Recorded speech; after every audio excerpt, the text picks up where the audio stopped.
Olá, meninos e meninas, tudo bem com vocês? Bom, nós vamos aqui agora falar sobre as leis de Kirchhoff para finalizar o nosso capítulo, né? Deixa eu só arrumar aqui. Nós vamos falar sobre leis de Kirchhoff para finalizar nosso capítulo.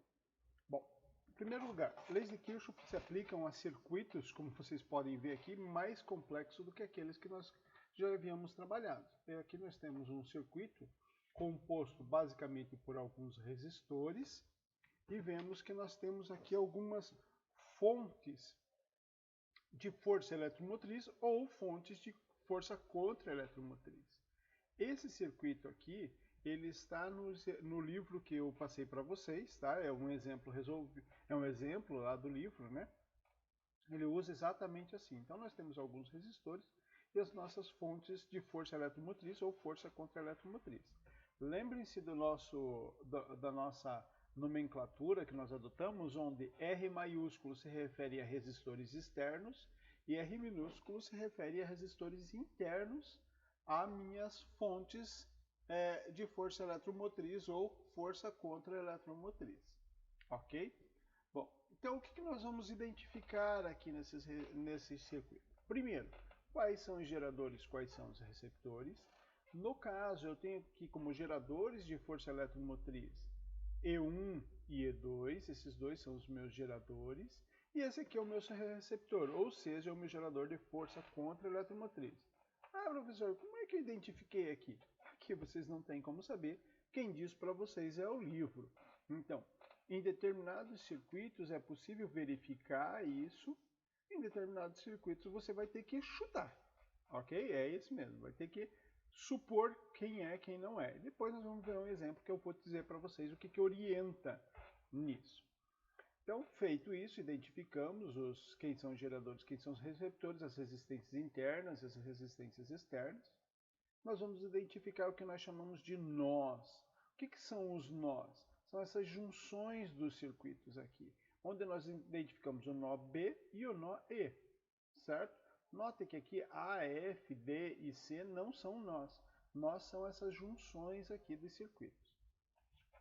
Cada nó tem o que nós chamamos de ramos. O que são ramos? São circuitos abertos. Então, note que o meu nó aqui, A, ele vai ter um ramo B, A, F, E. Morreu. E um ramo B, E.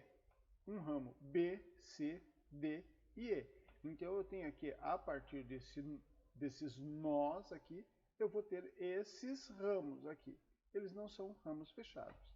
Diferente do que é o mais importante aqui, as malhas. As malhas são circuitos fechados, em que eu identifico essas malhas partindo de um ponto. Eu escolhi aqui partir do ponto A, vocês escolhem o ponto que vocês quiserem. Então eu tenho aqui uma malha A, B, E, F, A. Fechei o meu circuito. Da mesma forma, eu tenho aqui uma malha saindo do ponto B, B, C, D, E. Opa, errei aqui, não é F, é B de volta, para poder fechar o circuito. E finalmente, agora eu vou ter uma malha grande. Notem que eu tenho uma malha grande aqui também. Tenho duas malhas pequenas, mas eu tenho uma malha grande. A, B, C, D, E, F, A. Fechei o meu circuito, tá? Quais são os mais importantes aqui? É importante identificar os nós, identificar as malhas. Ramos não muito, tá? O que nós vamos usar é a identificação dos nós e das malhas. E agora nós vamos aplicar as leis de Kirchhoff nesses dois elementos aqui. Então, qual é o primeiro elemento? Primeira lei de Kirchhoff, lei dos nós. Então, o que nós temos que fazer, a primeira coisa naquele nosso circuito que nós estávamos olhando agora, é atribuir sentidos para as correntes elétricas em cada ramo. Então, nós olhamos para os ramos, lembram dos ramos, e vamos colocar correntes elétricas. A princípio, eu dou um chute. A ideia é eu chuto o sentido para as correntes. Só que eu tenho que entender algumas regrinhas. Primeiro, quando eu tenho um gerador de força eletromotriz, quando é um gerador de força eletromotriz, a minha corrente deve entrar pelo negativo. Quando eu tenho um receptor, ela deve entrar pelo positivo. Então isso aqui já me dá um guia. Olha aqui, ó, essa corrente 1 está entrando pelo negativo do meu gerador. Essa corrente 2 está entrando pelo negativo do meu gerador. Essa corrente 3 entra pelo positivo do meu gerador de força contra eletromotriz, que é o meu receptor. Vocês vão falar, professor, mas como é que eu sei que esse cara é? Calma, já vamos lá. Tá? Então tá aqui. E a segunda regrinha que nós temos que seguir, isso aqui é muito importante. Essa aqui é a primeira lei de Kirchhoff, a soma de todas as correntes que entram em um nó é igual à soma de todas as correntes que saem do nó. Então eu vou olhar o nó B e vejo, olha aqui, ó, do jeito que eu estipulei as correntes, I1 e I2 estão entrando. Então, I1 mais I2 tem que ser igual a quem? A corrente que está saindo, I3. Vou para o nó E. Eu vou olhar o nó E. Quem que está entrando? I3. Então, I3 tem que ser igual à soma das correntes que estão saindo. I1 e I2. Notem aqui que eu tenho duas equações, mas na verdade eu não tenho, porque eu tenho apenas uma, elas são iguais, certo? Eu tenho apenas uma equação com 3 incógnitas. Então, a lei dos nós me dá uma equação para 3 incógnitas. Eu posso ter, inclusive, mais incógnitas, dependendo do número de malhas ou de ramos que eu tenha no meu circuito. Tá? Então, eu vou precisar, já sei a partir daqui que eu preciso montar um sistema. Se eu tenho 3 incógnitas, I1, I2 e 3, eu vou montar um sistema agora com mais 2 equações, porque eu preciso de 3 equações para resolver esse esquema. Tá ok? Então, a primeira lei nós vimos. Lei dos nós, identificamos os nós e estipulamos o sentido para as correntes, obedecendo gerador e receptor, e a lei dos nós aqui, que é a soma de tudo que entra tem que ser igual à soma de tudo que sai.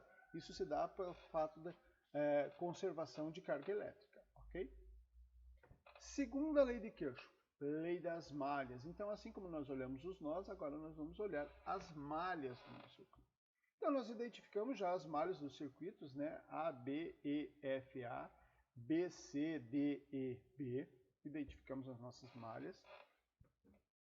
Nós temos que escolher o número de malhas suficiente para completar o sistema de equações. O que quer dizer isso? Lembra que eu tenho aquela malha externa aqui?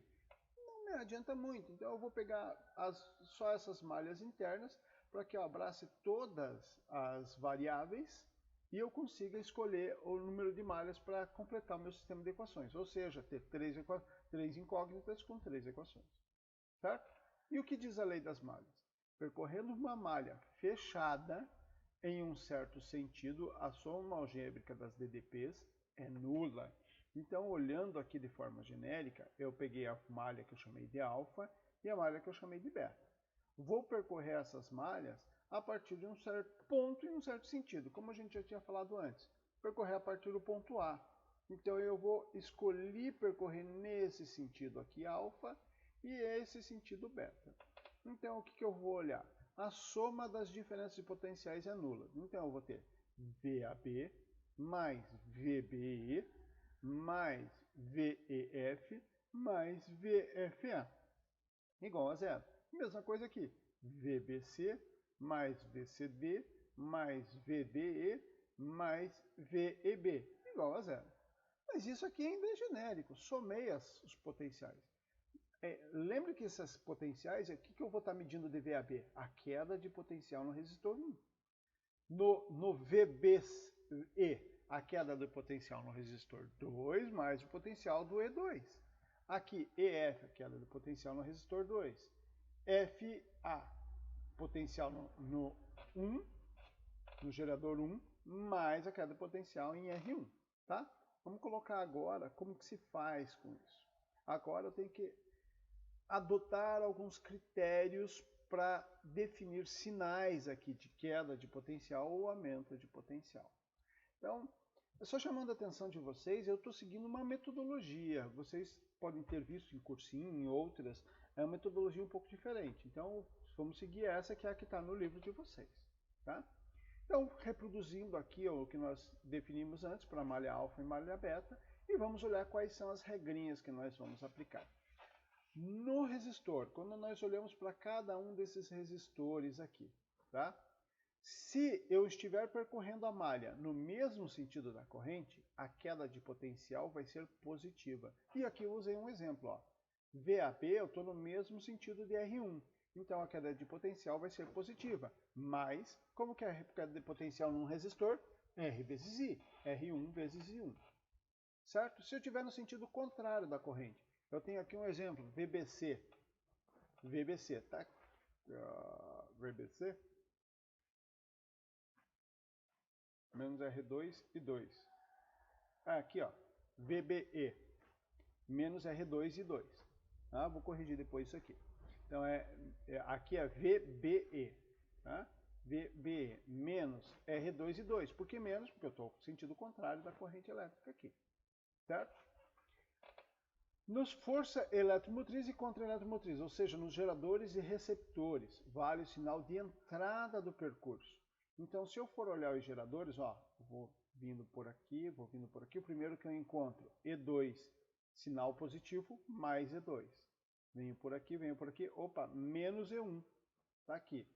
Na outra malha aqui, né, eu vou na malha beta, o receptor, o E3, eu venho por aqui, entro no sinal positivo. Tá? Então, resumindo essa regrinha e aplicando aqui esse meu sisteminha de equações que eu montei antes, eu vou ter lá, ó, VAB mais R1 e 1, VBE menos Rzinho 2 e 2 mais E2. Aqui, ó, menos Rzinho 2 e 2, desculpa, mais E2. Aqui, VEF mais R2, Rzão 2 e 1. Aqui, menos E1 mais Rzinho 1 e 1. Tudo isso tem que dar igual a zero. Mesma coisa para a malha B. R3, Rzão 3 e 3, Rzão 3 e 3, mais E3, mais Rzinho 3 e 3, menos E2, mais Rzinho 2 e 2. Resolvi isso aqui, ok? Então, a partir de agora, eu tenho um sisteminha com 3 equações. Eu tenho essas duas equações aqui, mais a equação da lei dos nós. Se eu tiver os valores de resistência, de potencial, eu consigo encontrar os valores das correntes aqui no meu circuito. Tá? Próximo vídeo vai ser um exercício, que é um exercício resolvido do livro de vocês, e aí nós podemos brincar com ele. Muito obrigado, até a próxima.